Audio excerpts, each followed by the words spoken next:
Alors on va commencer tranquillement. Robert, depuis combien de temps tu portais ce projet? The original idea, maybe like 10 years ago, I started coming up with the idea to make a film about a stop-motion animator, a psychological horror film about a stop-motion animator whose creations come to life. So that was like maybe 10 years ago.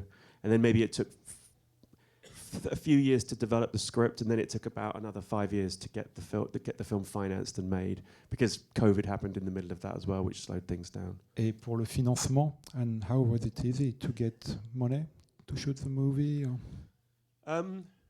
Well, when the BFI came on board first, the British Film Institute, but then we struggled to find money to match that.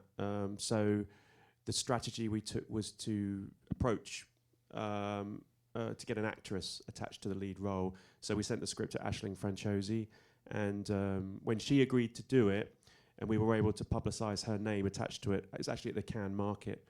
The rest of the money came in quite quickly because of the quality of her acting. Je me lance, merci beaucoup. C'était amazing, incredible, just fantastic.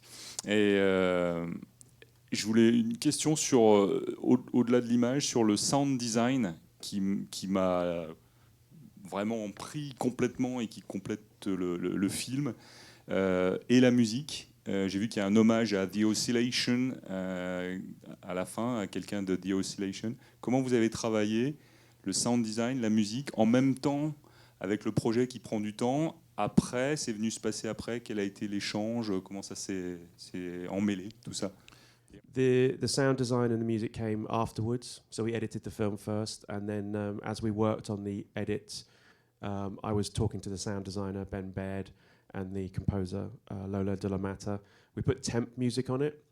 And as we worked on the sound design, we decided to really try and be quite sparse with the music and the sound, to create a sense of silence and isolation, and to only use the music really, very carefully when it was necessary. I feel like personally, I feel in modern films there's far too much music in like every film. I just feel like you're just bombarded with music all of the time, and I really wanted to make a film that was much more quiet than that.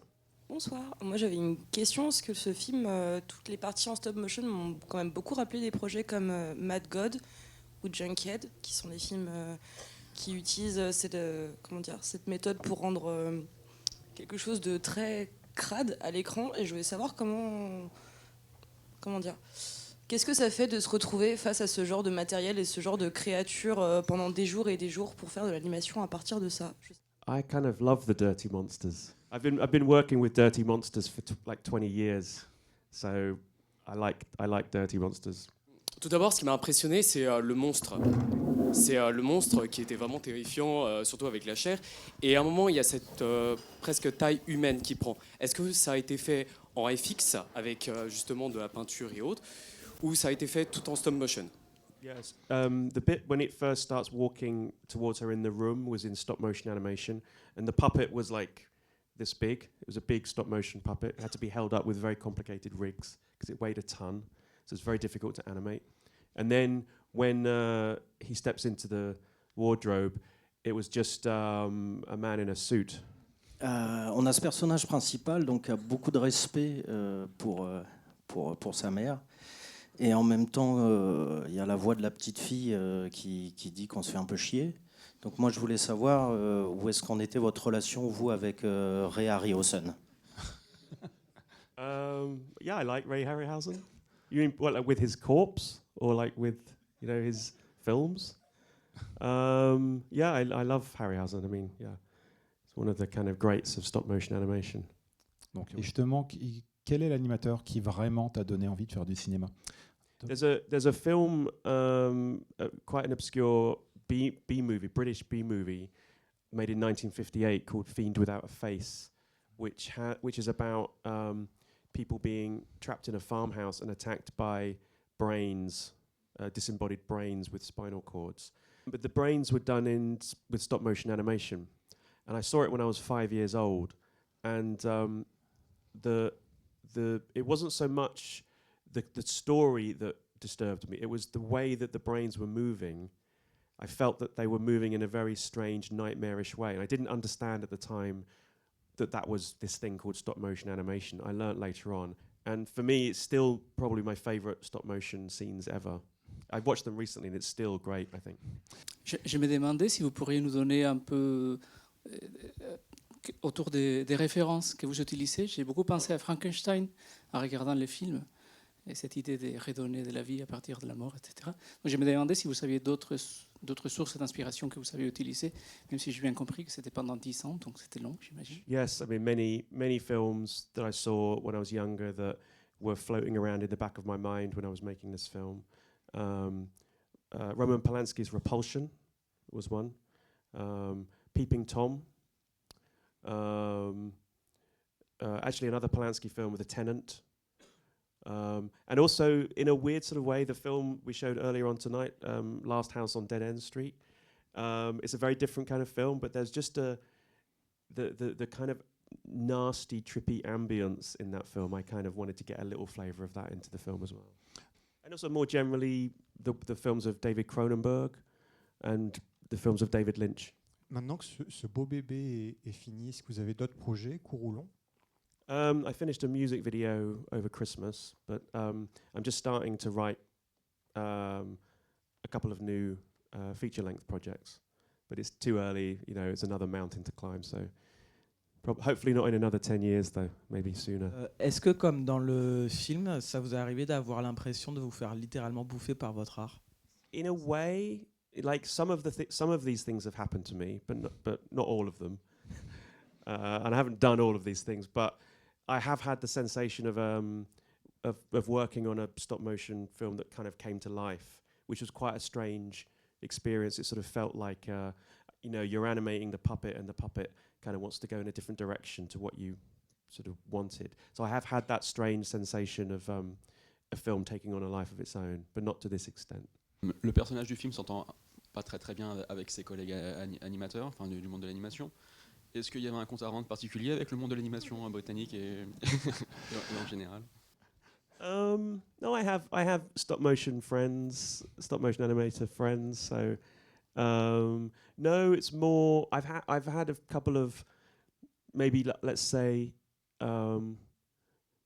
underwhelming experiences when talking to advertising people. Thank you for your movie. I almost puked on myself. I wasn't ready for the end. It was very cool. I just wonder, what was the budget of the movie? It's about £2 million UK pounds. That is actually quite a low budget for a film like this. It kind of looks more than it cost, I think. Thank you for coming all the way to Lyon. And I wanted to ask you, since you like doing so much stop motion, but now you had to direct the whole movie, what percentage of stop motion you wanted to do, but you couldn't, but you had to let other people do? Because the film was about the process of stop motion animation rather than it being a full animated film, I felt like it was probably the correct balance of stop motion versus live action. And we divided the stop motion shoot into two sections. The first section was all of the stuff where it's animation interacting with live action. That was all done on set when we were shooting the live action, because it all had to be very carefully choreographed with what the live actors were doing. And then the second phase was while we were editing, after the main shoot, the live action shoot, I filmed all of the full screen animation and all the film within a film stuff while we were editing. I shot it in my lounge. So I had more than my fair share of animation on the film. More than enough for me. Moi j'avais une question, c'est d'habitude vous dirigez des êtres inanimés, là vous bossez avec des gens vivants, j'espère. Est-ce que vous leur laissez au moment de réaliser plus de liberté du fait qu'ils sont vivants, ou est-ce que vous avez des directives très précises et faut aller dans ce sens-là? Aisling Franciosi confessed to me afterwards that she was afraid I was going to treat her like a puppet. But actually, I just really, if you hire the right people, you don't really need to control them.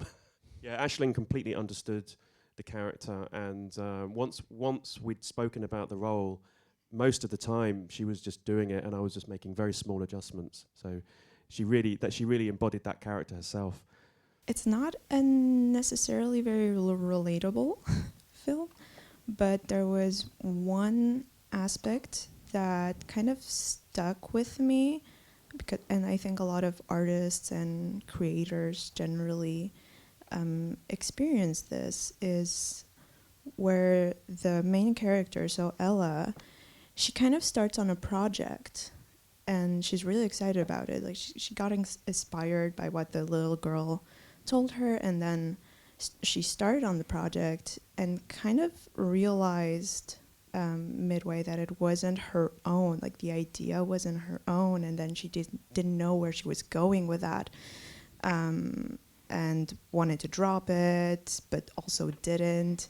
And my question was, is that something that you have experienced yourself? Is that like something that you meant to bring to the film, or just a little random detail? Yeah, I mean, I experience self-doubt, and I'm very critical of myself, like many artists are, and I think that's kind of part of what the film's about. But it's also about how, I suppose Ella's kind of main tragedy is that she is unable to kind of zoom out and gain some perspective on what she's doing. And it's that artistic struggle of when I can relate to this as well. For me, my own experience, and art sort of relating to my life as well when I was making the film, where you can very easily become so consumed by something that it becomes the most important thing in the world, and that's kind of what happens with Ella. She kind of doesn't. She's not able to gain any perspective. And that's why it kind of destroys everything. Bonsoir. Une question simple. Pourquoi aimez-vous les monstres? Qu'est-ce que ça représente pour vous exactement? Ooh. I think when I was a kid, I was always really into monsters. So like when I went to see, like when all the Star Wars movies came out, I didn't really care about Luke Skywalker. I just wanted to see the monsters in it, particularly Jabba the Hutt.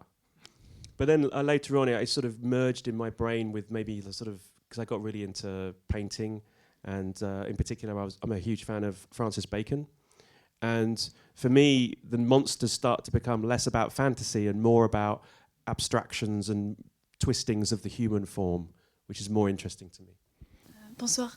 Je voulais juste demander par rapport à la création de vos poupées, combien de marionnettes, combien de temps ça vous prend, comment vous choisissez vos matériaux, est-ce que vous utilisez la viande et quelle viande comment ça vous vient, quelle peut être dans votre carrière l'évolution de cette poupée, par quelle poupée vous commenciez au début? The puppets are made out of silicone rubber, actually. So silicone rubber looks like flesh, but it's more manageable. The thing about it's actually very difficult to animate meat. I have tried raw meat. It dries up. That's the problem. And some Vaseline as well. Et mortician wax, just like in the movie? Yeah, mortician's wax too. Et la cire qu'utilisent les embaumeurs, comme on voit dans le film aussi. Ma question, c'est, maintenant que vous êtes un réalisateur accompli, vous sentez-vous plus proche de Ella ou de sa mère? I feel closer to Ella, for sure. Je voulais savoir la ritournelle qui annonce en fait l'arrivée de la petite fille et qu'on entend aussi dans Viva la Muerte, il me semble, d'où elle venait, si c'était une comptine anglaise. Yeah. Yes, we licensed it. It's the same song, and we changed the lyrics a little bit, but we licensed the music from Viva la Muerte. Yes. Merci, bonsoir.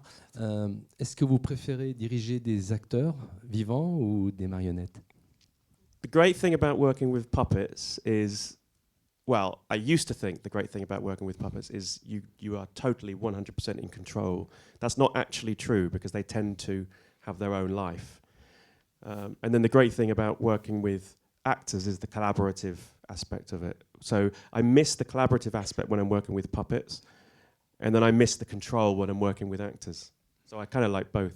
Alors je voulais savoir, parce que la Stopmotion ça prend beaucoup de temps, à ce que j'entends et ce que je vois.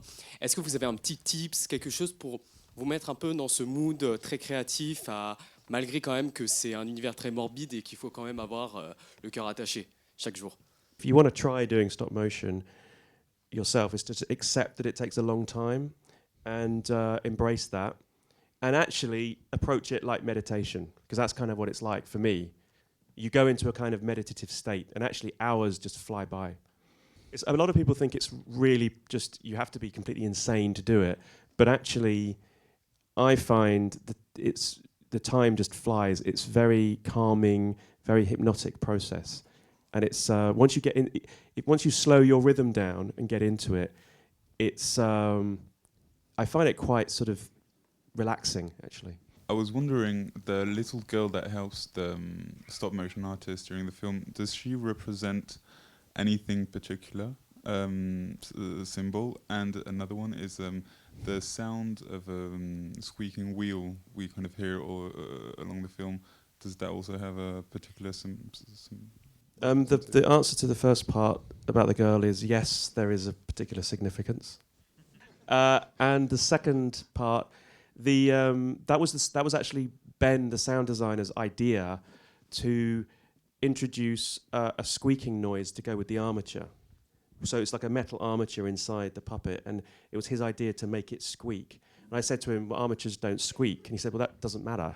It's just it's a cool idea. And actually, when we started using it, it started to become a really important part of the sound design, because we started introducing it when some of the actors are moving as well, so that it was blurring the lines between when the puppets move, but also sometimes when the actors are moving, particularly when Tom moves, he squeaks sometimes.